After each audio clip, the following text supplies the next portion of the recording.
My name is Jovi Boparai. I am a cataract surgeon, and I am also the CEO and co-founder of Cornea Care, where we are building a digital full stack solution for eye care. So let's say if you wake up in the morning with a red eye, it's alarming. You don't know what to do. Do you go to work? What if it's pink eye? You'll infect everybody. Is it a scratch in the cornea? Is it an infection? Alarming symptoms, you're not sure what to do. 40% of Americans don't have an eye doctor. So it's not like you can pick up your phone and say, hey, Dr. James, can you see me? Most individuals end up just going either to their local drugstore or looking online. Both options don't really work out well for them. So what we're doing at Cornea Care is you wake up with a red eye, you simply open our platform, take a photo, we give you an automated diagnosis and a management plan of what's potentially going on with the eye. That is checked off by an eye doctor. That then leads to a management plan that includes treatments that sync in to an app that you have access to, so you can track your own treatments, track your own symptoms. All that information is also sent over to an eye doctor that looks it all over to make sure you're getting better. We also manufacture the treatments, the actual products that are sent out to the patient so that they can start using them. And basically through this chain, the patient gets every single touch point through their eye care journey: diagnosis, management plan, treatments, ongoing care from an eye doctor, all in the comfort of their own home. So before Atomix, we were with another 3PL, and they were excellent in getting us from sort of 0 to 1. It was a small shop. They were very hands-on. However, when we started reaching a certain scale, particularly in getting our treatments, our physical products out to customers, things started breaking down. And I think part of it was that they didn't have processes in place to scale with us. And then also it was a small company that was becoming a subsidiary of a larger 3PL. So not only were things breaking down, but we were also losing that personal touch that kept us with them through their tough times and getting us from 0 to 1. So when we found Atomix, it was basically a perfect match. We were looking to scale. We still needed that personal touch. As early stage startup, myself and my co-founder are all over the place, so we need that ability to communicate with people in real time. And then, interestingly enough, it was great to see that Austin and his team over at Atomix were also going through a similar journey in terms of building a company that really can reach scale with multiple clients and building a company like Atomix in a otherwise stale industry, logistics, right? So there were multiple parallels and synergies. One was that we were looking to scale. Atomix had the infrastructure to do so. They were able to provide that with that personal touch that we very much wanted to keep. And then on top of that, it was fantastic to see that they were also going above and beyond, because they were also, or they currently are, building a company in an otherwise old industry, which is similar to what we're doing. The eye care industry is fairly well established.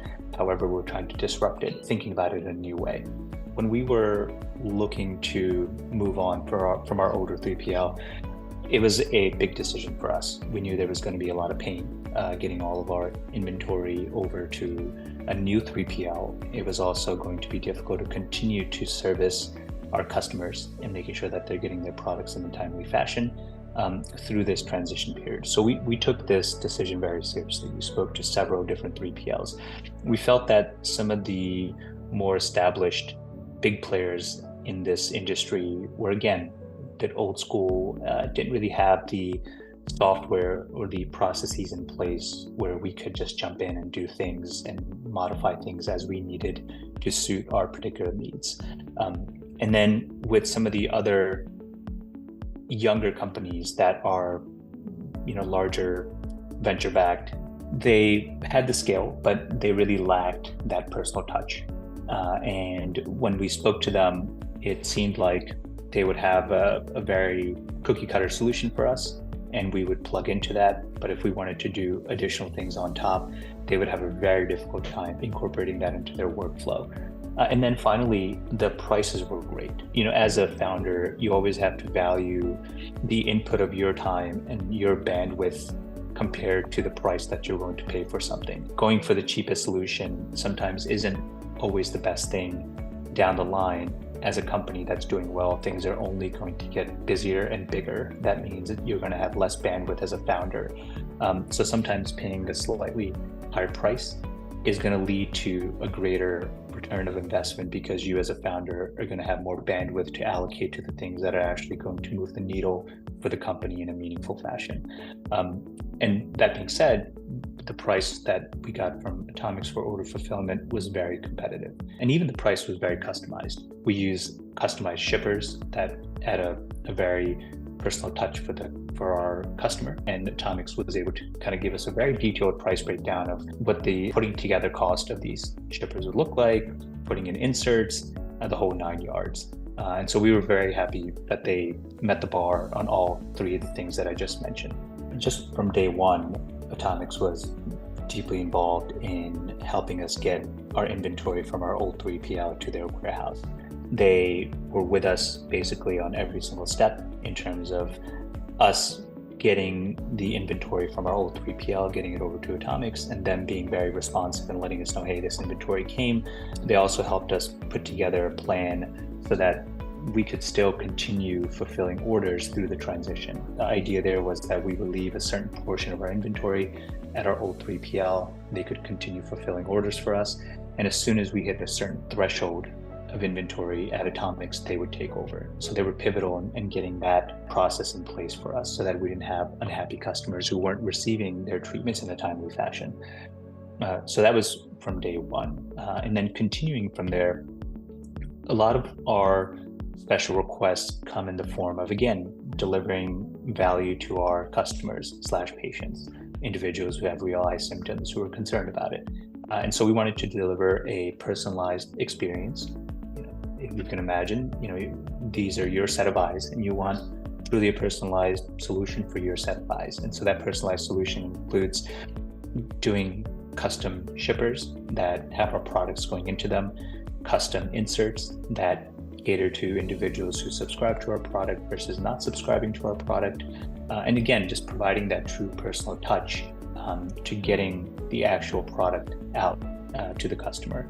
The other place where we've had a special project ongoing with Atomix is, in addition to our direct-to-consumer channel, we have a very strong and growing Amazon channel.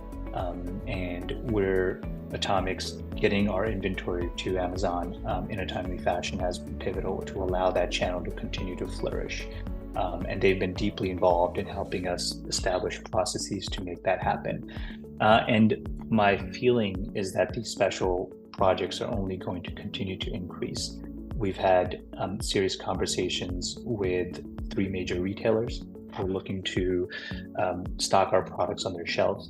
And that's going to require a lot of touch points with Atomix to make sure that the products go out to these retailers in a timely fashion, and then just continuing to scale from there. So they've basically been involved from the very beginning in getting our products to their warehouse, making sure we have a strategy in place to continue to fulfill orders during the inventory transition from our old 3PL to our new 3PL. They've been involved in truly providing a personalized solution to our patients, customers, and they're continuing to be involved as we scale purely from D2C to Amazon to wholesale/retailers. It's critical for your company to deliver the value that it's trying to deliver. Most companies have a mission. For us, it's number one, providing eye care to patients who have eye symptoms. But our overarching vision is to make eye care a part of self-care. And that's a grand vision. Just like how you brush your teeth, you moisturize your skin, you should be taking care of your eyes. We want to be the company that shows you how to do that. We want to build a generational company. We want to find somebody that is willing to work with us at this stage and continue to scale with us.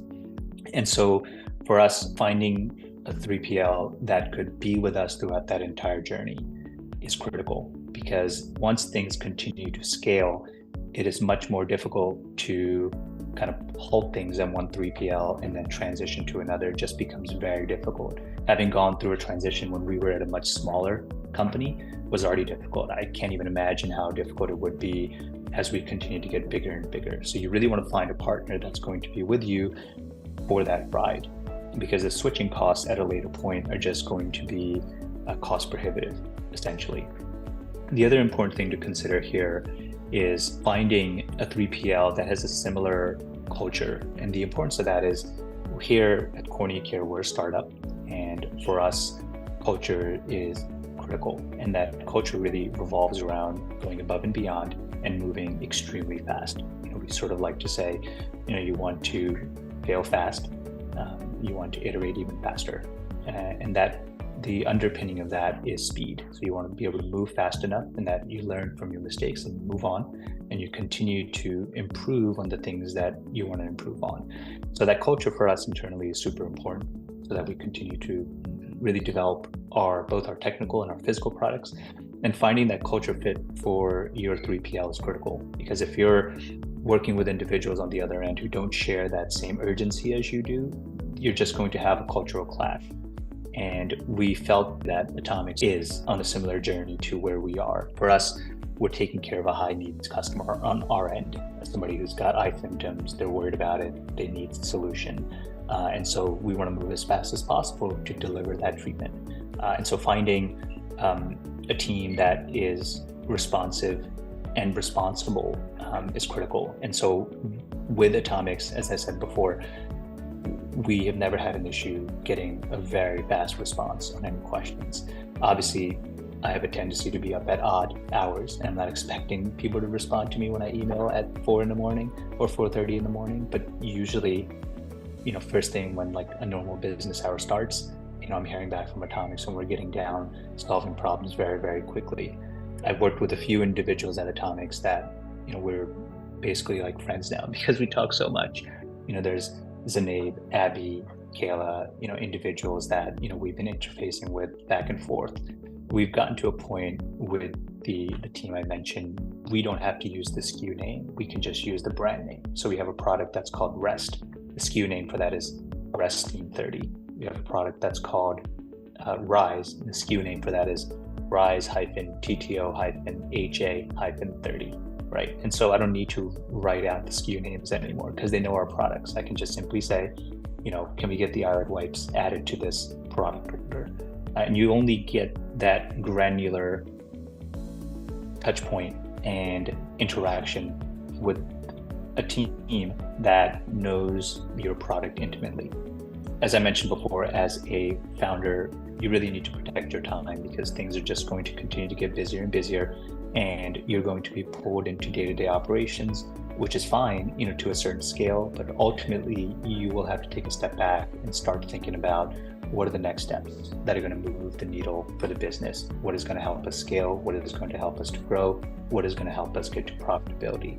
And as much as all founders like to think that they have superpowers and an infinite amount of time, your bandwidth is limited. And so saving yourself from things that don't require your immediate input all the time and directing your energies towards these bigger topics, bigger sort of vision is critical. And so with Atomix, we've been able to offload a lot of things that myself and my co-founder would have to get our hands involved in, like canceling orders and getting return labels out and all these other things that, while important because we are taking care of real customers and patients, we can trust Atomix to handle those things so that we can direct our energies on establishing the foundation for the next phase of our company.